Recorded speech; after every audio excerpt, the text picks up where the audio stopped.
হবে না, কিচ্ছু হবে না। খালেদ ভাই হয়তো আপনার কাছে একসময় মনে হবে, আরে শামীম ভাইয়ের সাথে কথা বলছিলাম, লোকটা ভালো ছিল কিংবা খারাপ ছিল একটা কমেন্টস করবেন।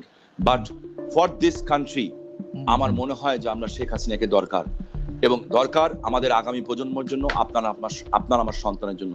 বঙ্গবন্ধুকে হারিয়ে আমরা অনেক পিছিয়ে গেছি, এখন ওনাকে দরকার। আমি বলতে চাচ্ছি যে একজন সাধারণ মানুষ হিসাবে, একজন কন্যার বাবা হিসাবে, একজন মায়ের সন্তান হিসাবে, একজন স্ত্রীর স্বামী হিসাবে, একজন বোনের ভাই হিসাবে, এবং আমি মনে করি আমি আর আপনার অনুভূতির মধ্যে এখানে কোনো পার্থক্য নাই, যারা আমরা মনুষ্যত্ব নিয়ে চলি।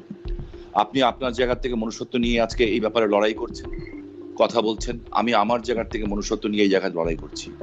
আর সেই মনুষ্যত্ব থেকে একজন পুরুষ হিসাবে আমি প্রথমেই ক্ষমা চেয়ে নিচ্ছি সারা পৃথিবীতে এবং বিশেষ করে বাংলাদেশে যারা ধর্ষিত হয়েছেন এই পুরুষ সমাজ দ্বারা এবং নিগৃহীত হয়েছেন।